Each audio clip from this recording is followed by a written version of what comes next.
Hey everyone, and welcome back with the uber talented and absolutely lovely Nathan from Trailhead Design Co. How are you, Nathan? I'm good. How are you? I'm pumped for your session, to be honest. Oh, thank you so much. I'm always happy to be here and really excited to interact with community and do some painting. Well, we love watching you paint. What are you going to be painting today and teaching the design cutters? We're going to be looking at some landscape paintings and just kind of working through some mountains and trees and rivers. You're already slipping into Bob Ross. I love it. Thank you. My mom gives me a little bit of trouble over that. You know, she's always referring to Bob Ross. It's like, well, it's on the computer. You know, it's not quite. Pretty Little Clouds. Without further ado, Nathan, do you want to kick us off, please? All right. So I am using Affinity Photo, and I'm on desktop. So it's a desktop version. I've made some notes off to the side because there is so much to cover, and I want to do it as quickly and efficiently as possible. But I had to make some notes because I didn't want to forget. I didn't want to forget anything. But first up, this is Affinity Photo, and this is my setup. I've got my layers over here to the side, and I've got my adjustment layers. I've got my color area, and then I've got the navigator window.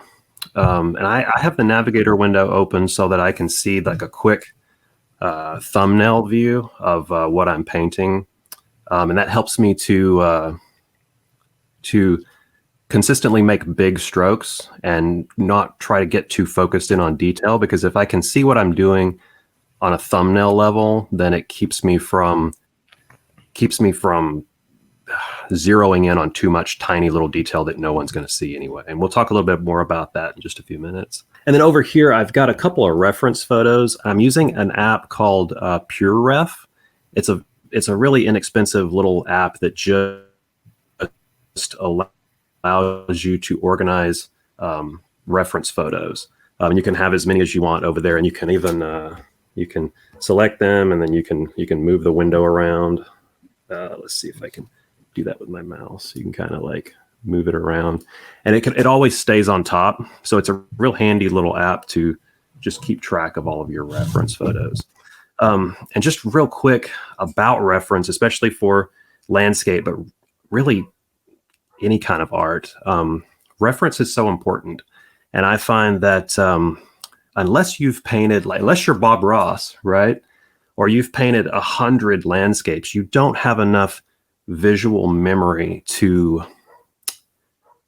paint an accurate landscape just from in my opinion, just out of your head, because the reference, it helps you to not have to think about every little aspect. And I like to have several open, that are the same, that are a similar scene, right? So maybe a mountain and trees and rivers. I might have 2 or 3. But in this particular painting, this top one is the one that I'm painting that scene. But I have this other one open just to help me kind of see some different perspective in a similar type scene, if that makes sense. Okay, let me refer to my notes, make sure I'm covering everything. Okay, so first off is a sketch, and I've actually already painted this, but I'm going to walk you through it, and then we're going to go off and do a little bit of painting so I can show you what it is that I'm doing really just over and over in this particular painting. But first up, I've got a layer that I just toned, right? So it's just a solid, and this is kind of typical for traditional painting, especially like an oil painting. You might tone the canvas so that it's not just stark white, so that you're not painting on just a solid white canvas. So I just have a layer that's just a warm brown tone that will completely paint over, but it's just easier to not look at a stark white canvas. And it's easier to paint from mid-tone and go from light to dark or light to dark, medium to light and medium to dark, instead of just completely from light, if that makes sense. Okay, so I did a sketch, And I'm using the pencils, the Ultimate Brush Toolbox pencil set. But really any small sketch brush, or even a paintbrush at a small size that you can just do a rough sketch.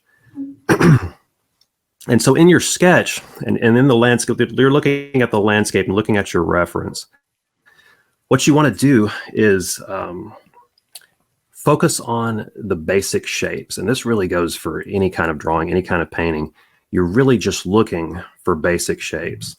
And I'm going to show you a quick example. Just like this mountain is really just that shape, right? It's just kind of a square shape in perspective, right? This group of trees is really just a triangle.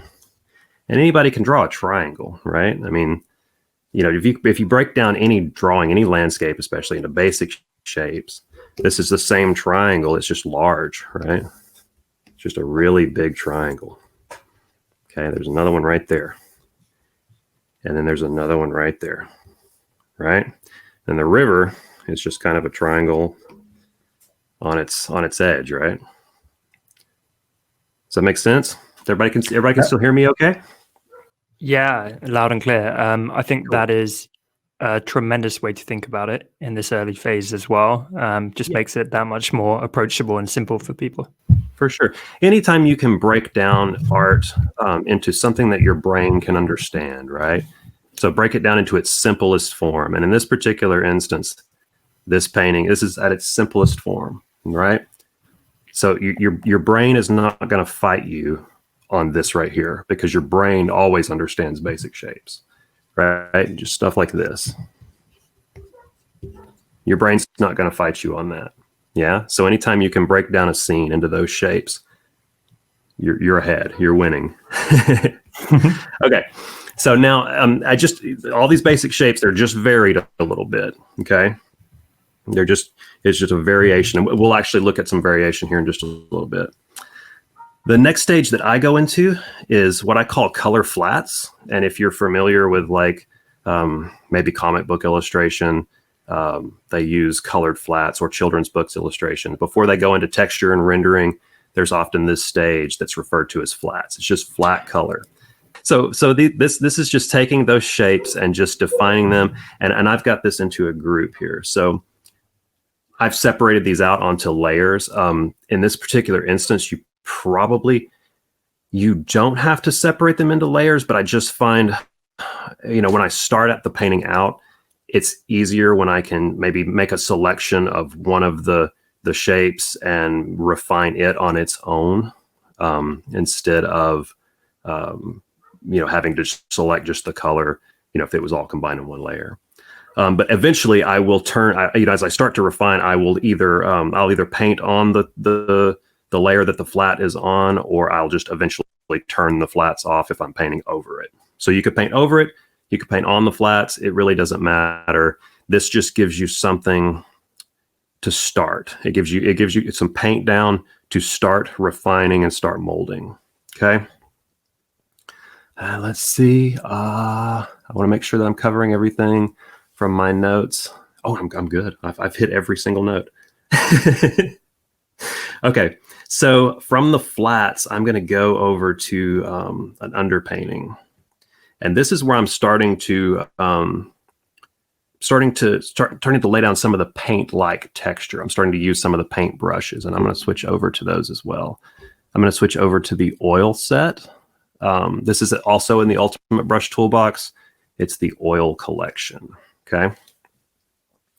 So I'm going to start with the sky, and I'm going to go ahead. I'm going to turn off the flats just so we can just focus on the sky. And I've broken down the sky into 2 layers, and I've just started blending in some blues, because if you look over at the reference, you can see there's this nice gradation from like this really bright yellow to this really deep, dark, like aqua blue. So I started to kind of add some of that gradation just in the blues. And I'm going to show you in just a second how I blend some of these colors. But then on the next layer, I started to add some of the yellow and orange. And I left some of the transition to I didn't completely blend it out. And I did that to kind of visually represent the clouds, right? Because there's not this completely smooth transition or gradation. There's a little bit of texture in it just to kind of represent the clouds. Nathan, that looks so beautiful. You know, even just laying out some of these basics here, that looks stunning. I'm going to switch over and I'm going to show you. This is just another toned canvas that I have open just to show you guys some examples away from the painting. Okay, so to blend, this is how I blend. I do it in 3 different ways, and I usually use them all together. Let's take a look at, let me get a good texture brush from the oil set. Let's look at this one. Let's see what it does. First, you got to make sure you're on the brush tool and then select the brush. Now let's start with like a bright blue. Okay, let's say I wanted to do a gradation between a light blue and a dark blue. Let's get a little bit darker than that.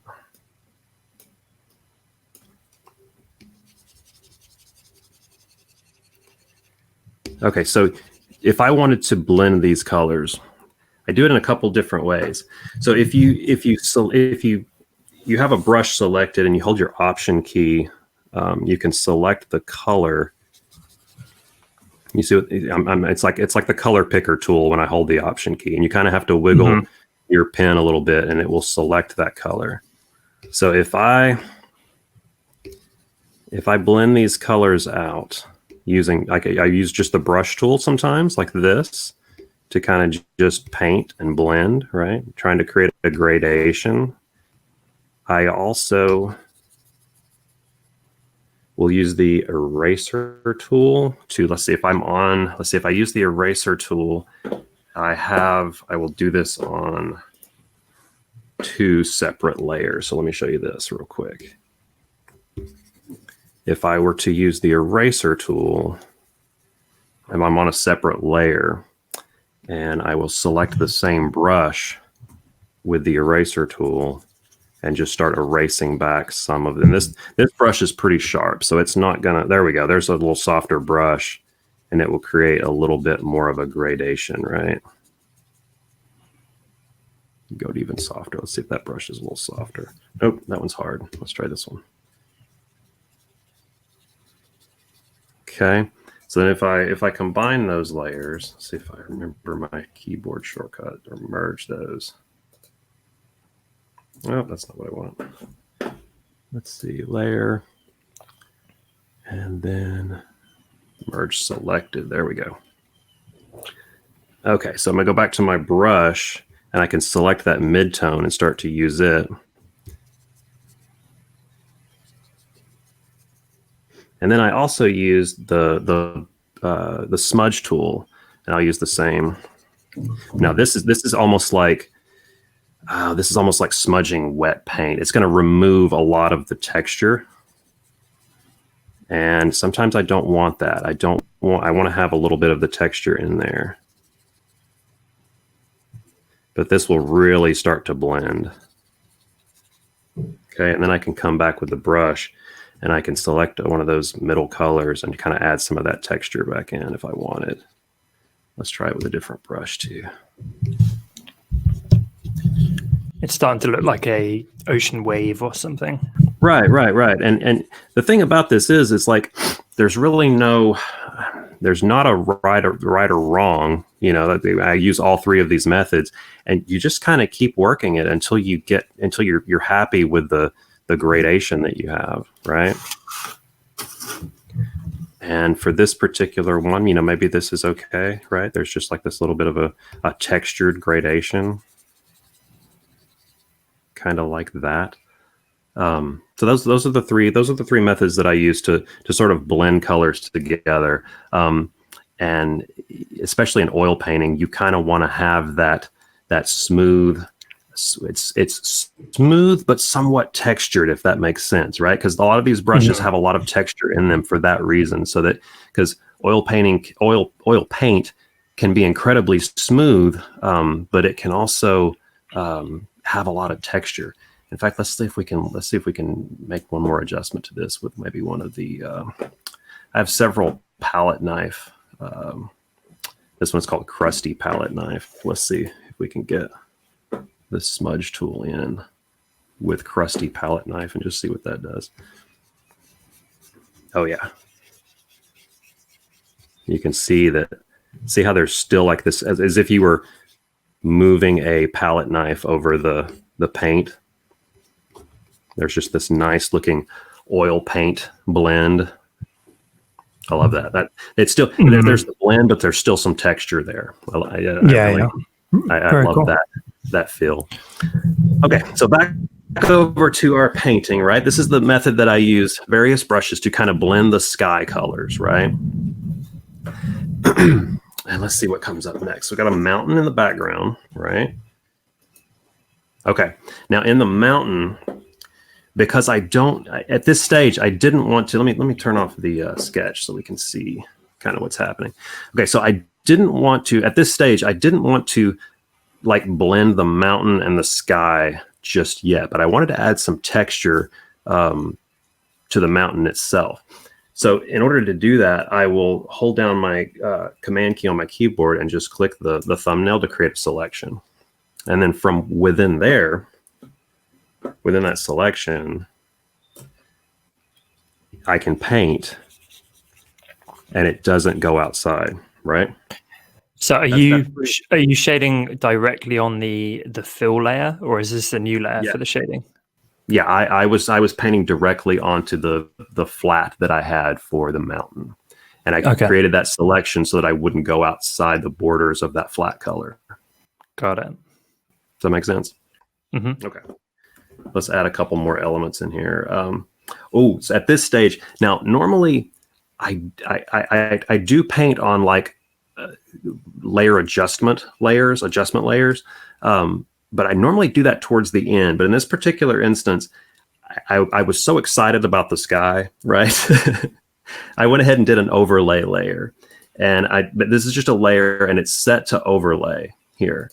And then if you choose a light color, it's like painting light in the sky, right? Let me get another brush here and show you what this kind of looks like. It's like painting light, right? You can see that I'm going outside the edge there. I mean, it's a way to add highlights real quick and real easy, and they're always beautiful and unpredictable. So I paint on overlay layers a lot because it's just so much fun. Okay. And then I also did a color dodge on the sky because I wanted to add in some of those clouds. And I was so excited about them. Normally I would do this towards the end, but I was so excited to kind of work on this sky and do some of these clouds. I jumped ahead a little bit. So this is actually white, and I'm painting on a color dodge layer. Okay, so it's the layer blend mode that creates that, not the brush blend mode. Yeah, blend mode. I said adjustment layer. It's a blend mode. It's layer blend mode. Thank you. No worries. Yeah, so it looks great though. I mean, it's really like authentic. The effect of that light poking through the clouds there. Right.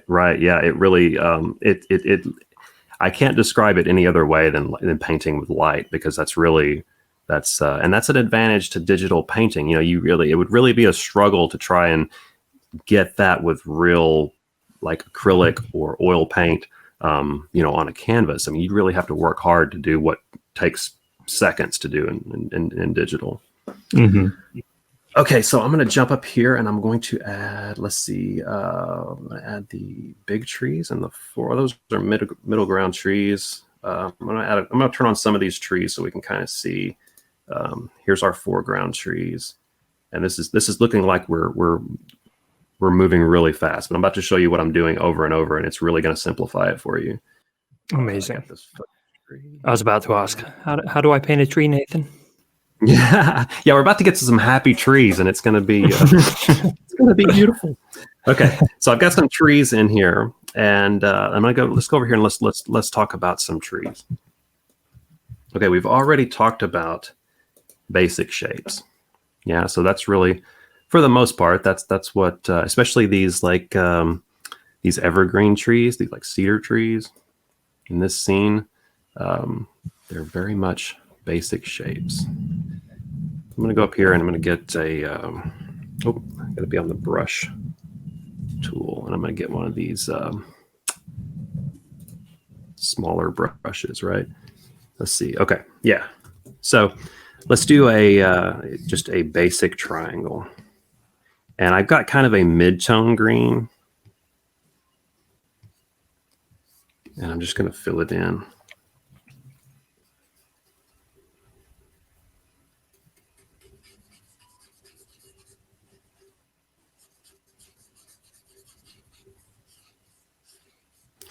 I think I'm going to make it a little bit bigger so that you can see what's happening.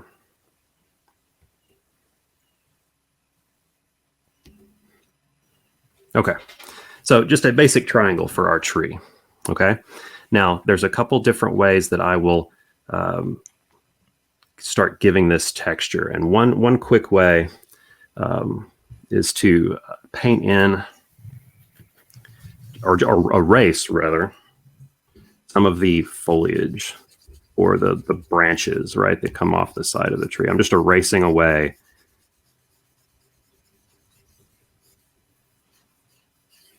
the edges. So already, I mean, it's starting to look like a tree already, right? Yeah, I mean, incredibly quickly, that's starting to get a real nice form.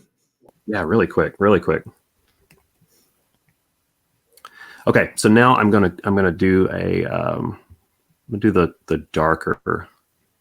Like let's just say let's say that that the light is coming from this direction. Yeah. Okay. So if that's the case, then we know that make a selection. If that's the case, then this side will most likely be in shadow.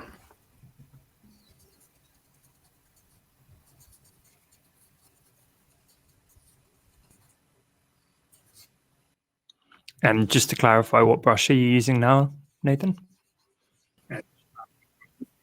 Okay, this is it's a brush called Dry Impressionistic. It's towards the bottom. It's just above. It's 4 above the smudge brushes.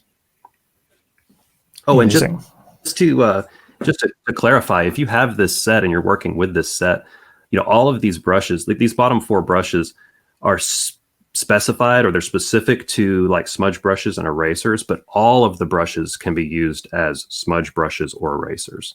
In fact, I use them all that way, but just these bottom 4 are specifically erasers or smudge tools. Amazing. Yeah, that makes sense. Okay. I'm going to drop a new layer, and then let's do like a highlight layer. So on my highlights, you know, we've got this kind of mid-tone green and this dark green, and they're very cool colors. To do the highlight, I'm going to move towards a little bit warmer and go a little bit more yellow and kind of mid-range here, because I want the highlights to be a little bit warmer. And I'm going to use that same brush. I'm going to make it a little bit bigger.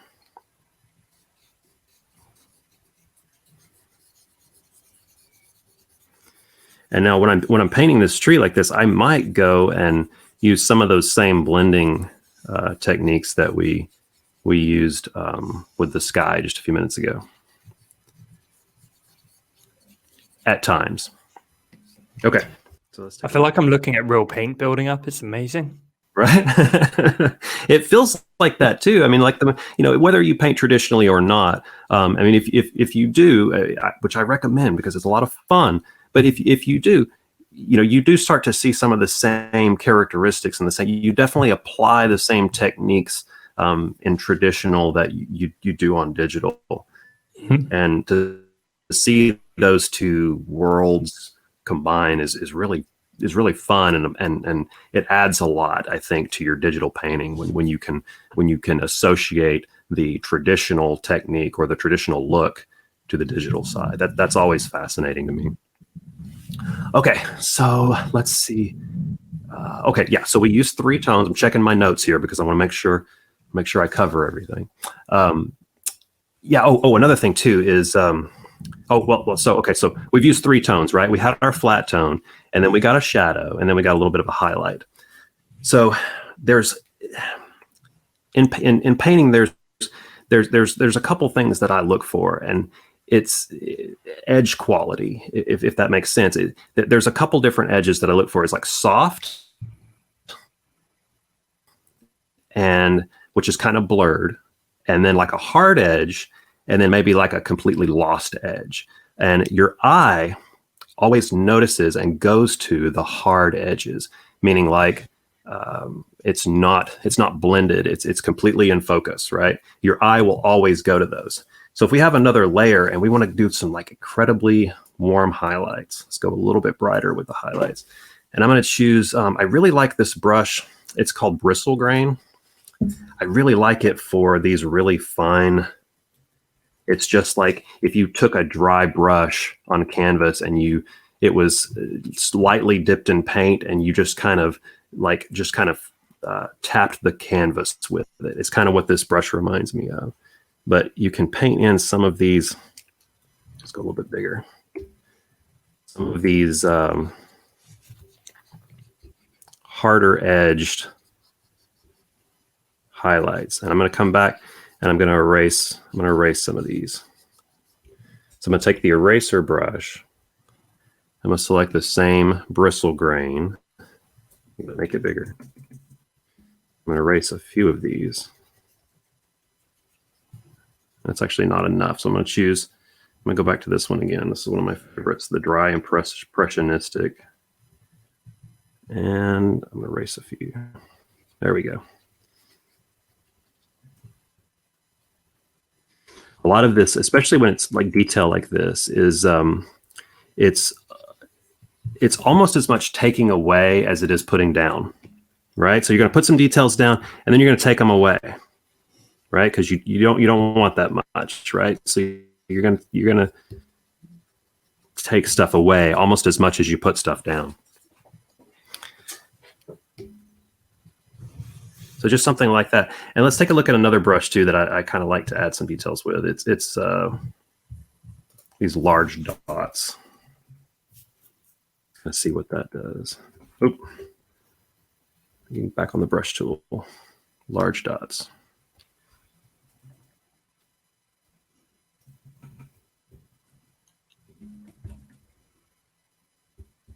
I'm just kind of tapping these in, right? I love how free and and organic your process is, Nathan. Oh, thank you. Yeah, I put a bunch down. This is a perfect example. I put a bunch down, but I'm taking most of them away, right?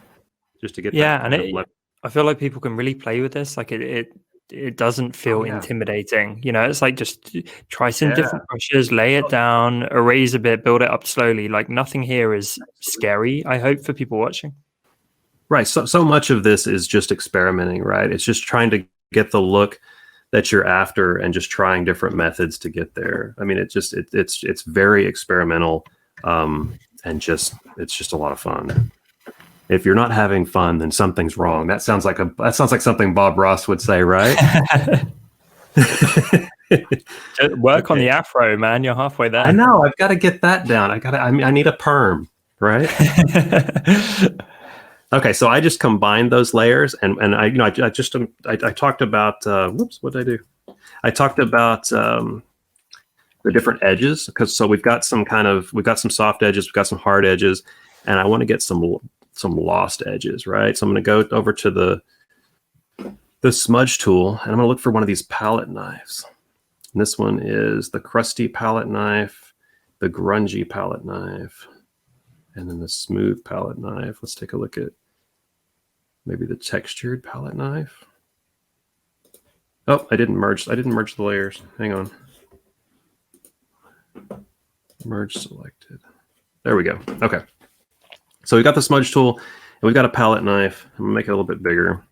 And I want to lose some of these edges, right? You know, if we had a grouping of trees here, this might combine that grouping a little bit, and you might lose the edges between trees. And this is so basically like yeah, what's assuming the purpose of the smudging at this phase? this would be to lose some of the edges, because if I had a grouping of trees here, or I had a background that was maybe the sky, and I'll show you some examples when we get back to the painting, just to completely lose some of the edges. And it's almost like in a photograph, you have your focal point that you want the viewer to look at, and then maybe everything off to the side or in the background is blurred, and it's not as important. The blurred edges become lost, and your eye begins to, you're creating a focal point. Does that make sense? That makes complete sense. Yeah. So the focal point becomes on those highlights, and also by blurring out the shadowed side in this case, I guess it feels like it's receding into the background, and it helps create that depth of field as well. Right. I'll show you. Let's see if I can show you. If I had a grouping of trees, let's see, let's duplicate this. Yeah. So if I had a couple of trees here, what's this? Beginning a happy forest. See, which one am I on here? Okay. So if I wanted to start to lose the edge here so that it becomes, there's two trees there, but their edges are blurred. Their edges are lost. Does that make a little bit more sense? Yeah, that's really interesting. Actually, I've never seen anyone share that technique, but it makes complete sense. Yeah, it's edge variety, right? So you've got soft, hard, and lost. Okay, I look for all three of those in a painting. Now let's head back over and see if we can find some examples of that. Okay, so we've got our trees in here. Let's go ahead and turn on the water, which I'm just using the same technique to create the water. Yeah, and then there's some foliage down on the shoreline of our river. Okay, so this is what I would call the underpainting. Okay, it doesn't include all of the highlights that I'm going to do. It doesn't include all of the shadows or all of the detail that I'm going to do, but it's all of my underlying textures. Okay, everything is separated out, kind of like the color flats. At some point in a later stage, I will combine everything into one flat image, and I'll work from there. Okay, so let's go ahead and close that group. That's looking so good. Okay, so at this point, I believe I went ahead and flattened everything. And I am doing, I labeled this layer knife blur because I'm taking that, what we just did, and just took a palette knife and just began to blur some of the edges. Yeah, just so that when there's detail everywhere, your eye doesn't know what to look at, right? So I started to blur some of the edges just so that I would get the more of a focal point. And we're going to zoom in on that focal point here in just a sec. Okay, so I added some light in here in the background. Let me get, let's see. There we go. I added some light in the background because what happens is the tone and the value of those treetops was blending a little bit too much with the mountain. So I just painted in a lighter blue, and it also helped to kind of blur the edges of those treetops.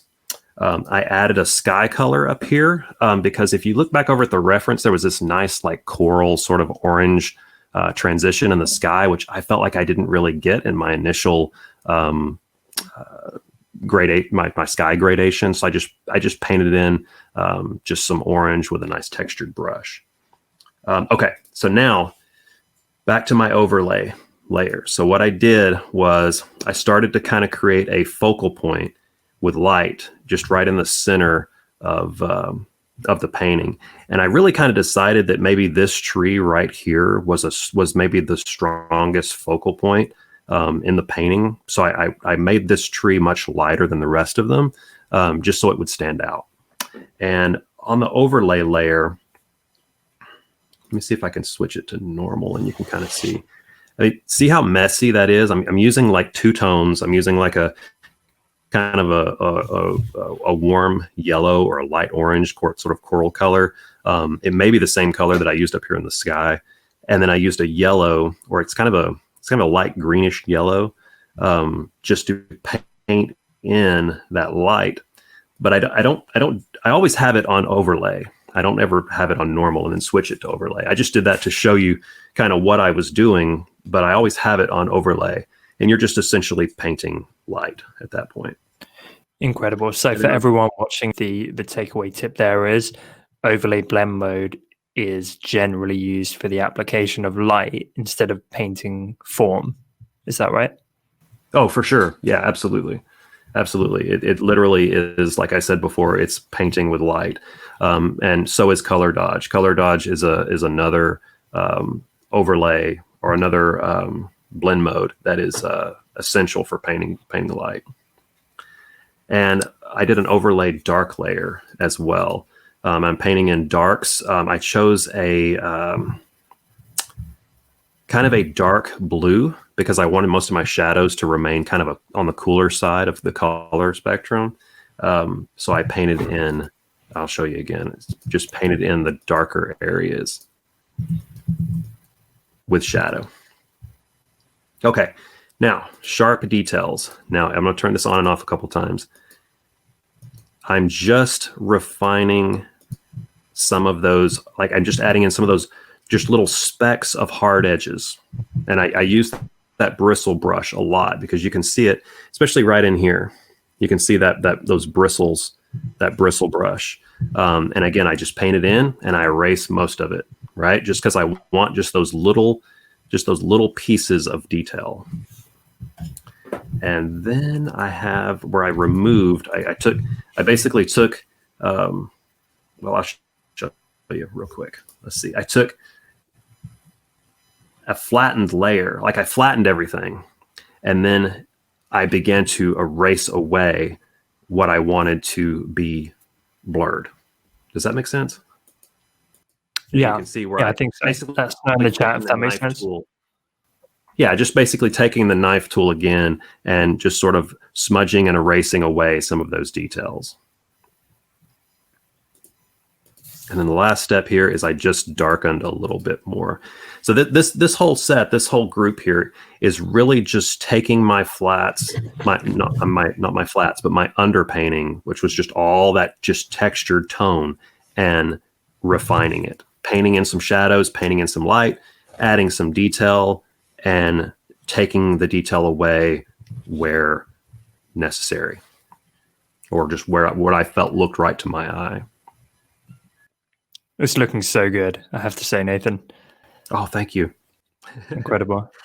Okay, so refer to my notes, make sure I'm touching on everything. Yeah, we talked about deciding what to remove because you're adding and then you're also removing. We painted in some lights with overlays and some darks with overlays.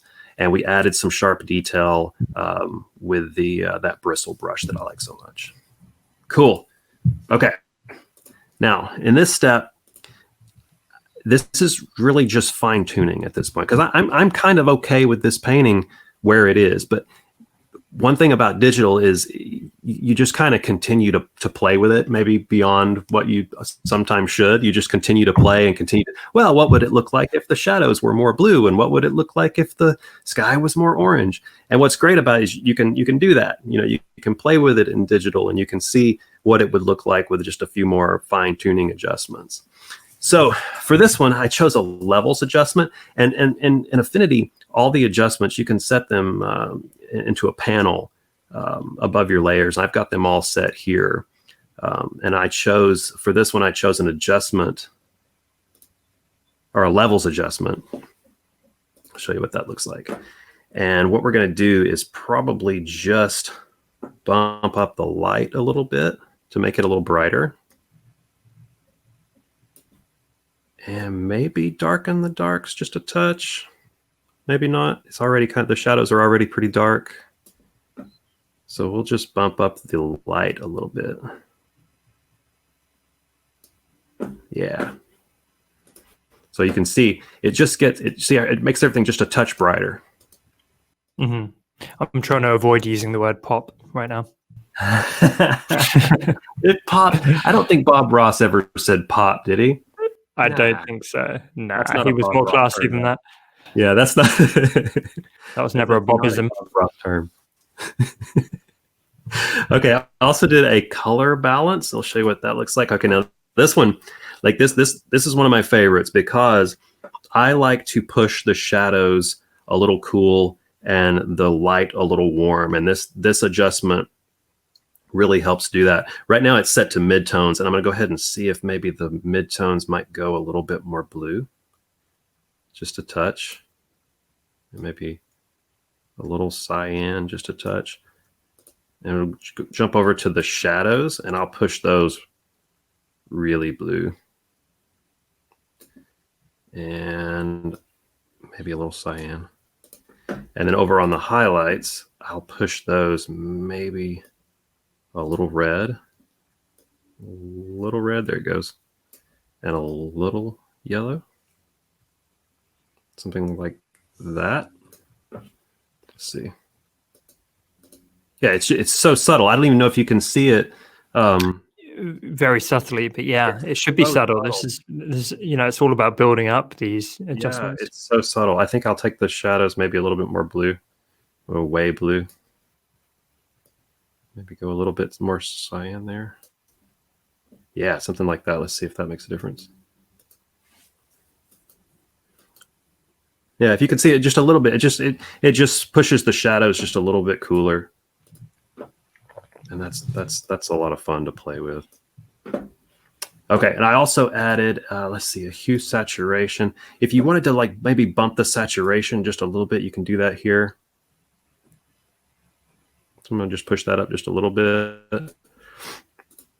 And that's gonna be super subtle. You probably can't see that at all, but it's just very subtle. But let's do one thing real quick. I wanna show you one more thing on this these adjustment layers that I find to be really cool. Let's just say we wanted to go really, really wild. Let's say the midtones, and we'll push it like really red. Let's go like way red and maybe even a little magenta. It starts to look like fall, I think, when you go that high with it. Mm-hmm. Yeah. And maybe even a little bit more yellow. Okay, so in Affinity, if you're on the layer and you choose, let's get a soft brush that looks pretty soft. I believe we need to invert it. So I select the layer and I pushed Apple or Command I. Apple, ooh, that's old. Command I, and you can just paint. You could begin to paint. It's like painting on the mask. So you can paint in where the adjustment is, right? So if I just wanted that middle part to be the adjustment, it's just painting on the mask. Incredible. So yeah, you're just in a very controlled manner, you're able to bring that added warmth into the center part of the image.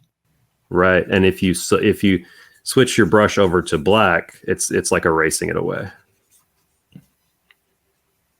So you could just have that middle focal point be the warmest part of the painting.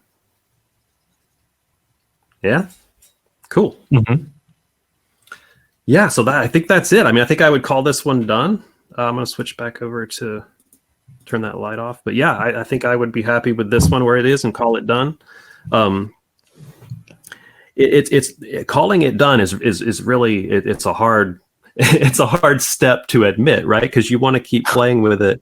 But I think that when you hit a point, is how do you know when it's done? I think you just hit a point where you're okay with everything. You look at it. I mean, sometimes I'll maybe turn it off and come back a day later and check it again and see. Sometimes my eye might see something that I didn't see before. But overall, I'm happy with this one, and I think I would call it. Incredibly impressive. What an incredible demonstration. Nathan, I just want to say a huge thank you. Again, your sessions, as I say, they're always mind-blowingly useful. So thank you so much for your time and expertise today. Great to see everyone enjoying it. My pleasure. Absolutely, man. Anytime. I love being here. Appreciate it. Thank you so much. Take care, everyone. See you soon.